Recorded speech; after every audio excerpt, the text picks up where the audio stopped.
Olá, investigadores, tudo bem com vocês? Eu sou a Monique e está começando mais uma investigação em série para vocês. O caso de hoje, ele não foi escolhido à toa, ele vai sair um pouco da temática que nós estamos acostumados a ver aqui no canal, mas eu vou trazer um pouco da história de uma subcelebridade, os mistérios que envolveram a morte dela e também um objetivo de trazer uma mensagem importante para vocês no dia de hoje, 10 de setembro, que tem como data comemorativa o suicídio. Então é um assunto muito importante que eu quero trazer o vídeo aqui para vocês. Então vou pedir para que vocês fiquem até o final porque vai valer a pena. Vamos refletir juntos e também vou trazer uma mensagem para todos aqueles que precisam de ajuda. Então, antes de mais nada, quero pedir para vocês deixar o like, que vai me ajudar muito, se inscrevam no canal e ativem as notificações. Vou deixar aqui embaixo as minhas redes sociais, porque nós temos o Instagram e também a página do Facebook do Investigação em Série. Dito isso, bora para o nosso caso de hoje.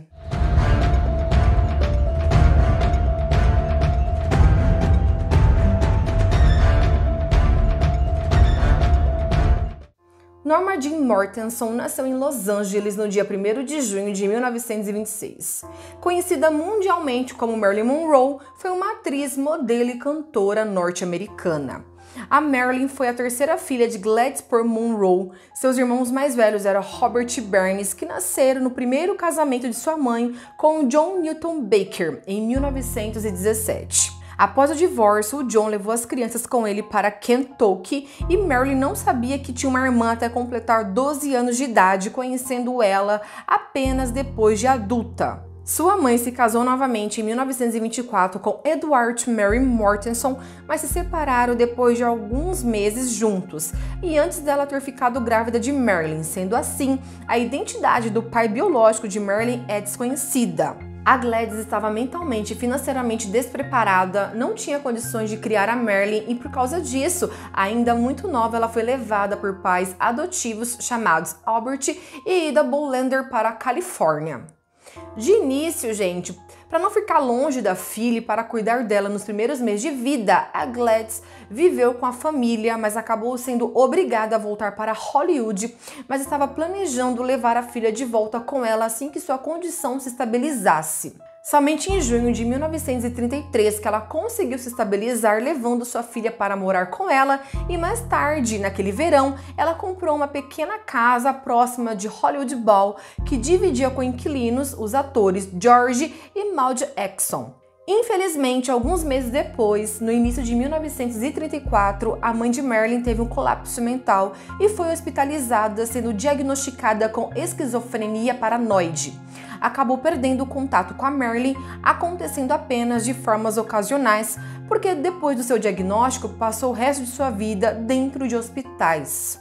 E por causa disso, a Marilyn ficou sob a guarda do Estado e uma das amigas de sua mãe, chamada Grace McGorrold, assumiu a responsabilidade então sobre ela. Ela viveu com os Exxons até junho de 1935, onde acabou contando mais tarde que foi vítima de abuso sexual por um deles quando tinha apenas 8 anos de idade. Depois disso, ela morou por um tempo com a Grace, seu marido Orrin e duas outras famílias até ser colocada no orfanato em setembro de 1935. Em 1936, a Grace se tornou sua guardiã legal e tirou ela do orfanato em 1937. Foi quando ela morou com eles até o final do mesmo ano e infelizmente acabou sofrendo abuso sexual por parte do Orrin. Por causa disso tudo que eu falei pra vocês, a Marilyn foi levada para morar com parentes e amigos de Grace em Los Angeles e Compton, encontrando apenas em setembro de 1938 um lar permanente, que foi quando ela foi morar com a tia de Grace, a Anna Exxon Lorraine, no oeste de Los Angeles. E mais uma vez a vida pregou uma peça no caminho de Marilyn, que devido a problemas de saúde de Anna, ela voltou a viver com a Grace e o marido em Van Nuys no final de 1940 ou início de 1941. No início de 1942, a empresa onde Orrin trabalhava obrigou ele a se mudar para a Virgínia Ocidental, só que as leis da Califórnia impediam que eles levassem a Marilyn para fora do estado e ela teria que enfrentar a possibilidade de voltar para o orfanato. Então, como solução, ela teve que se casar com o filho de um dos vizinhos, chamado James, que na época ele tinha 21 anos de idade e trabalhava na Lockheed Corporation. Só que assim, gente, eu não encontrei ao certo se eles já tinham namorado antes ou se o casamento foi arranjado.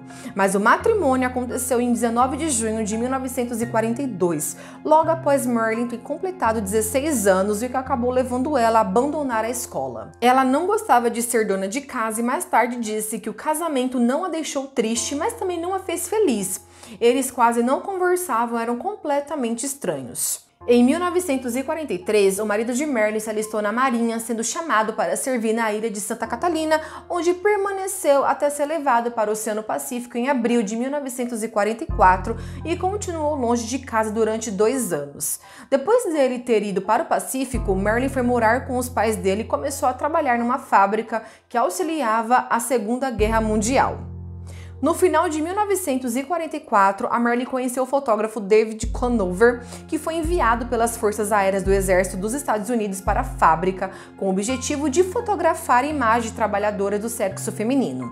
Embora nenhuma das suas imagens tenha sido usada, ela parou de trabalhar na fábrica em janeiro de 1945 e começou a ser modelo para David e para os seus conhecidos. E durante o trabalho de modelo, ela usava o nome de Jean Norman, com cabelos encaracolados e escuros. Depois pintou de loiro para atrair mais atenção dos publicitários. Com essa imagem, ela foi empregada principalmente em propagandas e revistas direcionadas para o público masculino e ela era uma modelo que mais trabalhava. Até a primavera de 1946, ela tinha aparecido em 33 capas de revistas. Em agosto de 1946, ela começou o contrato de 6 meses, onde passou a usar o nome artístico de Marilyn Monroe. Em setembro de 1946, se divorciou para poder se concentrar totalmente na sua carreira de atriz. E a Marilyn não teve papéis no cinema durante seus primeiros meses de contrato, então ela pôde se dedicar a fazer aulas de teatro, canto e também de dança. E ansiosa por aprender mais sobre a indústria do cinema, também passou parte do seu tempo dentro dos estúdios de gravação, observando como os outros atores trabalhavam. E seu contrato foi renovado em fevereiro de 1947 e durante a primavera desse ano ela recebeu seus 2 primeiros papéis, 9 linhas de diálogo como garçonete na trama Idade Perigosa de 1947 e uma fala na comédia Torrentes de Ódio em 1948. O contrato de Marilyn não foi renovado em agosto de 1947 e ela voltou a se dedicar como modelo. A Marilyn ela conseguiu seu segundo contrato em março de 1948, desta vez com a Columbia Pictures, onde, de acordo com alguns fofoqueiros e biógrafos, este contrato foi arranjado pelo seu amante, o executivo da Fox, Joseph Schenck, amigo pessoal do chefe executivo da Columbia, Harry Cohen. E então, em seu novo estúdio, a Marilyn começou a trabalhar com a chefe dos preparadores de elenco, a Natasha Leitz, que permaneceu a sua mentora até 1955. Nesse período em que passaram juntas, a Natasha realizou algumas mudanças em relação à aparência de Marilyn, como, por exemplo, acabou mudando seu cabelo para um loiro platinado.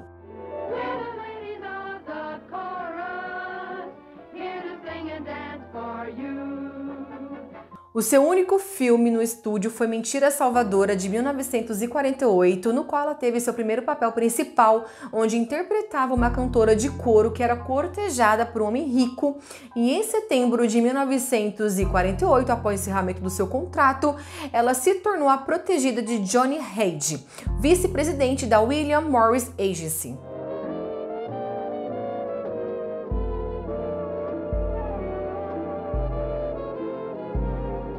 A Marilyn apareceu em outros 5 filmes lançados em 1950. Ela teve papéis pequenos em O Que Pode um Beijo, Por um Amor e Faísca, além de fazer aparições em 2 filmes aclamados pela crítica, O Segredo das Joias e A Malvada. Em março de 1951, ela foi apresentadora na 23ª edição do Oscar e em setembro, a Collier's foi a primeira revista nacional a publicar um perfil completo sobre ela.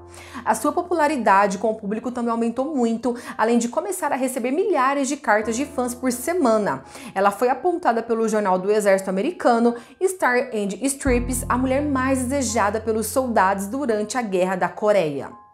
Graças ao sucesso de público em seus filmes, ela foi premiada pela Associação de Correspondentes Estrangeiros de Hollywood, além de ter iniciado um romance altamente divulgado com o jogador de beisebol de New York Yankees, o Joey DiMaggio, uma das mais famosas personalidades do esporte da época. Um escândalo também surgiu quando revelou que ela tinha pousado nua para uma sessão fotográfica em 1949, apresentada em calendários. Só que para ela ir contra os efeitos negativos na sua carreira, o estúdio publicou que ela só tinha pousado pois estava numa situação financeira muito difícil. E essa estratégia conseguiu fazer com que a simpatia do público aumentasse a seu respeito, causando interesse nos seus filmes. Já em abril de 1952, ela foi destaque na capa da revista Life. A Marilyn conseguiu adicionar à sua reputação a imagem de símbolo sexual quando usou um vestido bem sensual durante o desfile da Miss América. Durante esse período, a Marilyn ganhou a reputação de ser difícil de trabalhar nos estúdios de filmagem, o que piorou muito conforme a sua carreira progrediu, gente, porque frequentemente ela chegava atrasada às gravações ou então ela nem aparecia nos 2 dias marcados. Outras vezes ela não conseguia se lembrar das falas e exigia que a cena fosse regravada até ela estar satisfeita com o resultado. Além disso, gente, a dependência que ela tinha com as preparadoras de elenco irritava os produtores. Os problemas de Marilyn podem ser atribuídos a uma combinação de perfeccionista, baixa autoestima, medo do palco e o aumento de sua dependência a barbitúricos e anfetaminas para controlar a ansiedade e insônia crônica. E os medicamentos para ajudar a dormir e fornecer energia não eram comuns na década de 1950, gente, então sendo alegado como bastante comum na indústria do cinema. A Marilyn também passou a ser vista e falada em várias polêmicas envolvendo a sexualidade da mulher no cinema e no mundo, começou a questionar os papéis que lhe deram, a forma como ela devia apresentar uma mulher no cinema e seu valor profissional. Já em 1953 e 1954, a Marilyn foi apontada como a estrela feminina que mais dinheiro fazia na indústria do cinema. Ela também teve casamentos conturbados, rodeados de boatos de traições por parte dela, assim como polêmicas envolvendo questões judiciais com estúdios de cinema. Em seu último casamento, durante o verão de 1957, a Marilyn ficou grávida. Mas foi uma gravidez, gente, ectópica, quando o embrião ele se desenvolve fora da cavidade uterina e por causa disso ela teve que realizar um aborto. E um ano depois ela sofreu um outro aborto espontâneo. E os seus problemas ginecológicos foram em grande parte causados pela endometriose, uma doença que ela sofreu ao longo da vida adulta dela e o que impediu o sonho de Marilyn de ser mãe. E em 1952, o jogador de beisebol aposentado Joey conheceu a Marilyn Monroe. E o namoro entre os dois começou pouco depois. Após 2 anos de relacionamento à distância, eles se casaram. A Marilyn disse que se sentiu atraída pelo atleta por sua estabilidade, mas que nunca desejou abandonar sua carreira no mundo do entretenimento. Ele queria uma dona de casa como esposa e odiava o status de Marilyn. Os desejos diferentes e o temperamento possessivo do jogador criaram tensões inegáveis e a atriz revelou que foi agredida fisicamente por ele em várias ocasiões. O casamento não durou nem 1 ano e Marilyn pediu divórcio. Além dos problemas em relação ao seu comportamento durante as gravações, como eu falei para vocês, a saúde da Marilyn também estava se complicando. Ela sentia dores causadas por pedras na vesícula e sua dependência de drogas era tão grave que a maquiagem geralmente tinha que ser aplicada enquanto ela ainda estava sob o efeito das drogas. Ao invés de trabalhar, ela passou grande parte do seu ano preocupada com problemas de saúde, sendo submetida a cirurgias para a endometriose e um procedimento cirúrgico para retirar a vesícula, além de passar 4 semanas sobre os cuidados hospitalares, incluindo um breve período em que passou num hospital psiquiátrico para cuidar da depressão. A Marilyn, gente, foi encontrada morta no quarto de sua casa em Los Angeles pelo seu psiquiatra chamado Ralph Christen nas primeiras horas da manhã de 5 de agosto de 1962. O psiquiatra tinha sido chamado pela empregada que estava dormindo e acordou às 3 horas da manhã. Ela disse que tinha visto as luzes debaixo da porta do quarto de Marilyn, mas ela chamou e não teve resposta e a porta estava trancada. A morte foi confirmada oficialmente pelo médico Raymond Engelberg, que chegou na casa por volta das 3h50 da manhã, notificando somente às 4h25 o Departamento de Polícia de Los Angeles, e a sua morte foi dada como suicídio. E seu funeral foi realizado em Westwood Village Memorial Park em 8 de agosto de 1962, fechado ao público para o comparecimento apenas de amigos próximos. No mesmo dia, centenas de espectadores lotaram as ruas ao redor do cemitério. A Marilyn foi enterrada na cripta número 24 no corredor de memórias.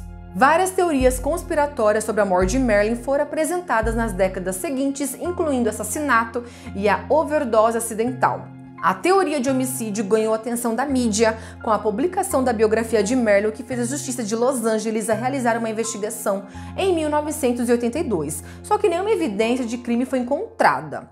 Mesmo após essas investigações, uma das mais conhecidas teorias apareceu, onde coloca Robert Kennedy como o autor do crime, porque ele não queria que ela revelasse seus segredos e os de seu irmão John Kennedy. Foi espalhado então que a sua morte teria sido causada por uma injeção letal inserida no coração, com a participação de seu psiquiatra e do cunhado dos Kennedy, o ator Petulon Ford.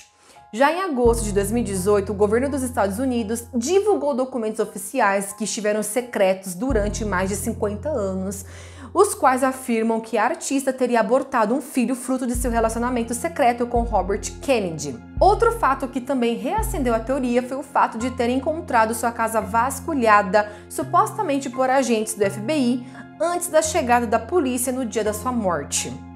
A ideia de que Marilyn pudesse ter se tornado uma figura perigosa para os Kennedy fez ganhar força a teoria de assassinato, mas para o jornalista Anthony Summers não há evidência que sustente essa hipótese.